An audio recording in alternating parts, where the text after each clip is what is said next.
Hello दोस्तों, स्वागत है आप सभी का। ये जो डाटा आपके स्क्रीन पर दिखाई दे रहा है, ये स्टेट परीक्षा जो 2019 में हुई थी, उसमें सब्जेक्ट वाइज जो क्वालिफाइड लोग हैं, उनका है। जो मेरिट लिस्ट में है, उनका ये एक्चुअली डाटा है जो बिहार बोर्ड ने प्रोवाइड किया था। ये आपको इसलिए दिखला रहे हैं क्योंकि इससे आपको अंदाज़ा लगेगा कि 70% से नीचे जिनका मेधा अंक क्लास 1 to 8 में हो रहा है, उनका होने का चांस 7वें साल में है या नहीं है, खास करके कक्षा 6 से 8 में। अब आप देखिए, इस डाटा को बहुत गौर से देखिएगा। उदाहरण के लिए फर्स्ट जो नंबर है यहाँ लिखा है कि 101 नंबर में हिंदी लिखा है, ठीक है।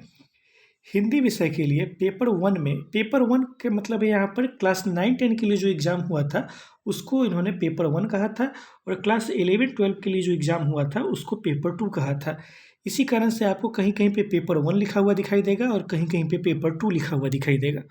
यहाँ तक स्पष्ट हो गया है, तब हम लोग आगे बढ़ते हैं।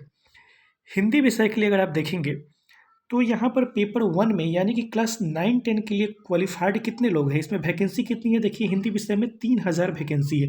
ध्यान रखिए, 2019 का डाटा है। उस समय बिहार सरकार ने जब एग्ज़ाम लिया था तो उस समय ये डाटा दिया था। उस समय 3000 ही सीट थी, दिखाई थी। अब तो सीट भी बढ़ाने की बात सरकार कर रही है।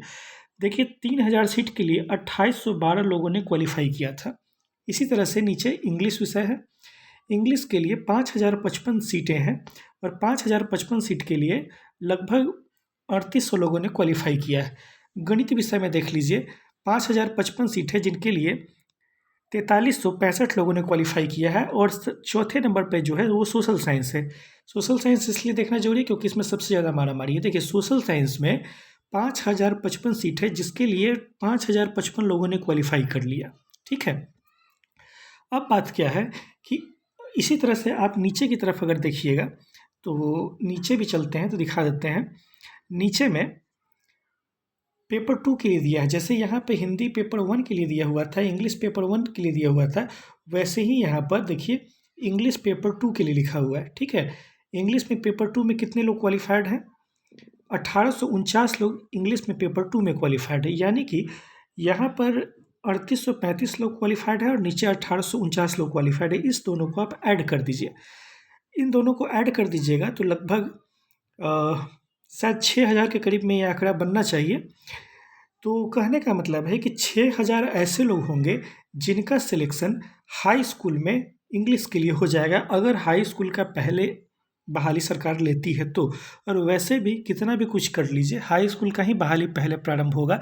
ये सरकार भी कहते आ रही है, जो इनपुट मिल रहा है वो भी है। और आप देख भी रहे होंगे कि जब भी शिक्षा मंत्री बात करते हैं तो वो यही कहते हैं कि हम हाई स्कूल की बहाली पहले करवाएंगे। चाहे आंदोलन प्राथमिक के अभ्यर्थी करते हैं, लेकिन चर्चा हाई स्कूल की ही होती है, क्योंकि सरकार के ध्यान में ये है कि हाई स्कूल की बहाली पिछले 4 साल से नहीं हुई है। छठे चरण में कुछ ही सीटें भर पाई और अधिकांश सीटें खाली रह गई हैं। और प्राथमिक की जो बहाली है वो 42,000 सीटें पिछले साल भरी गई हैं। सरकार को ऐसा लगता है कि पहले हम लोगों को हाई स्कूल का सीट भरना चाहिए, ठीक है। तो आपको हम दिखाने का ये पर्पज़ था कि अगर सिर्फ एक इंग्लिश विषय का देख लिए हैं तो यहाँ पर लगभग 6000 सीट हो जाती हैं। ये 6000 अभ्यर्थी आपको 9, 10, 11, 12 में चले जाएंगे अगर हाई स्कूल का पहले हो जाता है तो, ठीक है। अब आप स्वयं सोचिए कि जिसका हाई स्कूल में हो जाता है वो प्राथमिक में ज्वाइन क्यों करेगा। आप में से कोई भी एक भी आदमी अभ्यर्थी बोलिए कि शायद ही कोई ऐसा हो, इक्के दुक्के लोग हों कि जिनको हाई स्कूल में हो रहा हो और वो प्राथमिक में कम वेतन पर काम करने के लिए स्वीकार कर ले। मुझे नहीं लगता है कि 2, 4, 10 लोग के अलावा ऐसे कोई आदमी होंगे। तो कहने का मतलब है कि अगर 6000 सीटों पर उच्च मेधांक वाले लोग हाई स्कूल में चले गए तो क्या होगा कि इन 6000 सीटों पर कम मेधा वाले लोगों का क्लास 6 to 8 में, 1 to 5 में हो जाएगा, क्योंकि जो स्टेट क्वालिफाइड है और स्टेट में मेरिट में है, या कुछ बहुत सारे लोग ऐसे हैं कि नॉन मेरिट में भी है, वो लोग सीटेड भी क्वालिफाइड है, ठीक है। तो जब स्टेट जो क्वालिफाइड है वो सीटेड क्वालिफाइड है तो स्वाभाविक है कि उनका हाई स्कूल में हो जाएगा। तो उतनी सीटें आपको क्लास 6 to 8 में, 1 to 5 में ज़्यादा मिलेंगी। ये हर एक विषय का हाल है। तो नीचे आपको एक बार में टोटल दिखा देते हैं, टोटल आखिरकार है कितना। टोटल ये सीटें हैं, देखिए 24,598 यहाँ पर आपको टोटल सीटें दिखाई, टोटल अभ्यर्थी जो सिलेक्टेड है मेरिट वाले अभ्यर्थी हैं भाई, ठीक है। नॉन मेरिट का आंकड़ा इसमें नहीं जोड़िएगा, नॉन मेरिट वाला जोड़ लीजिएगा पूरा आंकड़ा, तब जाके 80,000 हो जाता है, ठीक है। इधर कुछ और भी विषय थी, 3 विषय का रिजल्ट बिहार सरकार ने बाद में जारी किया, और इन विषयों में भी अगर आप देखिएगा तो 6,000 सीट यहाँ पर दिखाई दे रहा है, नीचे यहाँ टोटल करके 6,000 लिखा हुआ है, 6,000 इधर भी है।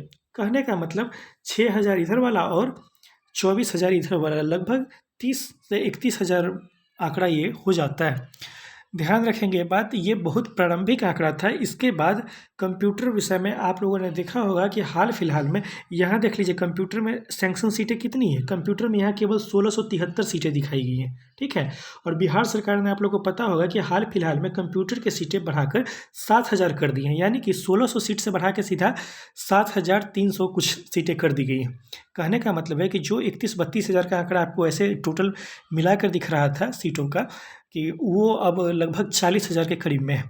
और वैसे भी सरकार कह रही है कि हम 1,30,000 वैकेंसी केवल हाई स्कूल में देंगे, और मेरिट नॉन मेरिट के सारे अभ्यर्थियों को आपस में मिला भी लीजिएगा तो भी कुल सीटें आपको मुश्किल से, माफ़ कीजिएगा, मेरिट और नॉन मेरिट के सारे अभ्यर्थियों को मिला लीजिएगा तो भी केवल 80,000 लोग ही पास है, यानी कि 80,000 लोग के लिए 1,30,000 सीट सरकार हाई स्कूल में देने जा रही है।